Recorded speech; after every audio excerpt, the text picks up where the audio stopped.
अच्छा महाराज जी, एक प्रश्न और है। हमारा देश आजाद कब हुआ था?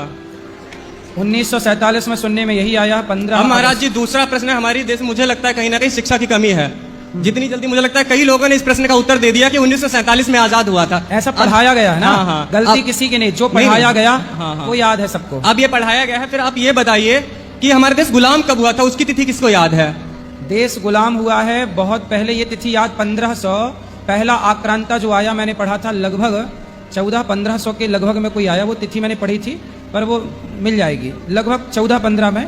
उसके पहले भी हमारे यहाँ मुगल के पहले भी बहुत सारे आक्रांत आए, नाना प्रकार के लोगों ने देश पे शासन करने का प्रयास किया। अच्छा बहुत हिस्ट्री है, बहुत पुरानी। जब हमें ये सिखा दिया गया कि हमारा देश 15 अगस्त 1947 को आजाद हुआ था, तो हमें ये क्यों नहीं सिखाया गया कि हमारा देश गुलाम कब हुआ था? सही कह रहे हो आप। अब ये बताइए कि जीवन का महत्व ज्यादा है मृत्यु का? पहले आप मृत्यु का परिचय देंगे या पहले जीवन का परिचय देना चाहिए? क्या जीवन के बिना मृत्यु संभव है? ऐसा है ना कि आजादी हो गई, बात ठीक है। इसके बाद अब हम लोग पढ़ें अपने इतिहास को, हाँ। और हम लोग उसे जानें, हम लोग रटें कि कब गुलाम हुआ, कौन क्या है। एक बार गुलाम नहीं हुआ ना भारत, हाँ। अलग अलग टाइम पर 500 साल तक तो मुगलों ने गुलाम बनाया। तो महाराज जी फिर अंग्रेज आए। अंग्रेज कब आए उनकी भी तारीख है। मुगल कब आए? जब पहली बार मुगल आए तो चाणक्य ने धनानंद को जगाया कि अब देखो जागो, हमारे देश में आक्रांत आ गए हैं। तो धनानंद सोता रहा। फिर धनानंद ने उन पर अत्याचार किया। तब उन्होंने एक सामान्य से बच्चे को उठाया, पढ़ा लिखा के, और उन्हें इस तरह से तैयार किया कि बाद में चल के चंद्रगुप्त मौर्य कहलाए। ये सब इतिहास में पढ़ने का विषय है। महाराज जी फिर मेरा प्रश्न ये है, जब सभी को पता है कि 1947 में देश आजाद हुआ था, तो ये सिर्फ अंग्रेजों की आजादी का ये क्यों नहीं पता है कि आजाद मतलब गुलाम कब हुआ था? अरे भैया तुम गुलामी में अटके हो यार। नहीं तुम गुलामी से बाहर निकल ही नहीं रहे हो। मजाक का प्रश्न महाराज जी नहीं, प्रश्न देश का है। तो गुलामी से बाहर आओ। मैंने ये प्रश्न किया, तो अभी हम गुलाम हैं या गुलाम नहीं हैं? अभी आजाद हो चुके हैं या नहीं? अभी भी जब तक इस देश में मैकाले की शिक्षा पद्धति लागू हो रहेगी, तब तक ये देश अभी गुलाम ही है। अभी आजादी नहीं मिली। क्यों?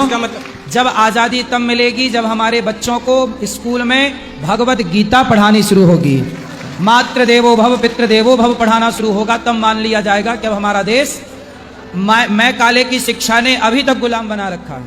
अभी भी आप ये समझिए कि शिक्षा के मामले में हमारा देश अभी भी गुलाम है। महाराज जी मैं आपके परसों के एक प्रश्न से असंतुष्ट रह गया था, मुझे माइक भी नहीं मिली थी। बताओ। एक यहाँ पे बहन बेचारी बैठी हुई थी जिसका हाथ कट गया था करंट लगने की वजह से। ठीक है। तो वो अपने पति के पास जा रही थी, उसके पति ने उसको मना किया था अपने पास जाने के लिए। तो आपने दोबारा कहा था कि वो पति के पास जाए।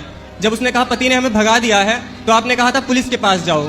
तो उसने कहा था पुलिस के पास भी गई थी। पुलिस ने कहा था कि छोटे छोटे वो केस लेके आ जाते हैं, मुंह उठा के चले आते हैं। फिर आपने उसके बाद फिर आपने क्या उसको कहा था? आपने तो यही कहा था फिर आप पति के पास चली जाओ।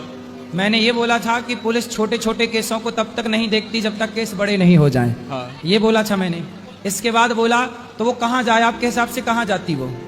महाराज जी वही तो मैं आपसे असंतुष्ट रह गया था ना, तभी मैंने सोचा अपने पति तो के पास चली जाएगी। मैंने तो बोला कि पत्नी को पति के पास ही जाना चाहिए। हाँ। मैंने तो यही बोला। आपके हिसाब से किसके पास जाना चाहिए? मेरे हिसाब से महाराज जी उसको न्याय तो अभी नहीं मिला है। अब आप महाराज हैं, मैं प्रश्न कर रहा हूँ। मैं तो छोटा हूँ, मुझे तो नहीं पता आप जितना। हम उत्तर दे तो रहे हैं, लेकिन इससे संतुष्टि नहीं। अब आपने जाने की तो अनुमति दे दी, लेकिन जाने के बाद उसके साथ फिर न्याय होगा या अन्याय होगा, पता नहीं क्या परिस्थिति हो। इसके लिए हमारे देश में पुलिस है, कानून व्यवस्था है। न्याय देना राजा का काम है।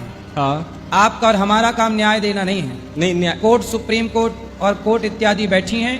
कोई भी आप पर अत्याचार करे, आप कोर्ट पे जाइए, पुलिस कंप्लेंट करिए, आपको वो न्याय वहां से मिलेगा, अदालतों से। क्या महाराज जी अदालत भारत को न्याय देने में सक्षम है? नहीं है। पुलिस भारत को न्याय देने में सक्षम है? नहीं है। फिर हमें क्या करना चाहिए कि भारत आगे बढ़ सके? अभी आपने देखा हमारे जो संस्कार हैं कितने बुरे हो चुके, कितने गिर चुके हैं। जैसे कि अभी देखा आपने 3 लोगों ने बताया कि वृद्ध माताओं के क्या हाल है उनके। तो ऐसे ही आप कितने भी वृद्धाश्रम खोल लेंगे कि आप सभी माओं की पूर्ति कर सकते हैं, सभी पिताओं की पूर्ति कर सकते हैं? देखो, हम तो जितना भगवान प्रेरणा देंगे, हम जितना कर सकते हैं उतना हाँ, करें। जब नहीं कर पाएंगे तो अलग विषय है, पर हम ये तो नहीं कह सकते कि हम नहीं करेंगे। कुछ ना करने से बेहतर है कुछ करो। जितना तो हम वही कर रहे हैं। हाँ, उसके लिए मैं आपको नमन करता हूँ। लेकिन महाराज जी अच्छा ये बताइए कि रामायण और महाभारत के सत्य है या फिर कल्पना है?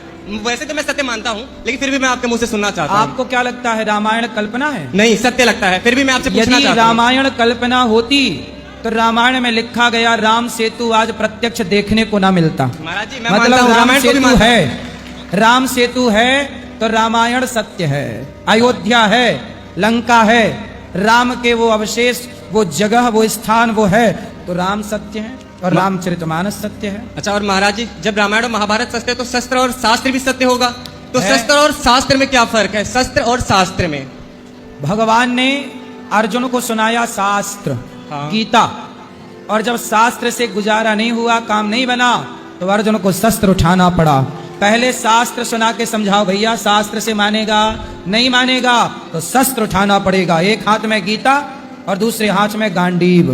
महाराज की प्रश्नों की समय सीमा इतनी ही अगर हो दूसरे का है लूंगा। क्या प्रश्नों की समय हो तो मैं बैठ जाता हूँ, मेरे और सवाल हैं? हाँ तो तो मैं पूछ अगले लो। दिन आ जाता हूँ, मैं कुछ चलो अगले दिन भी आ जाना, थोड़ा थोड़ा करके।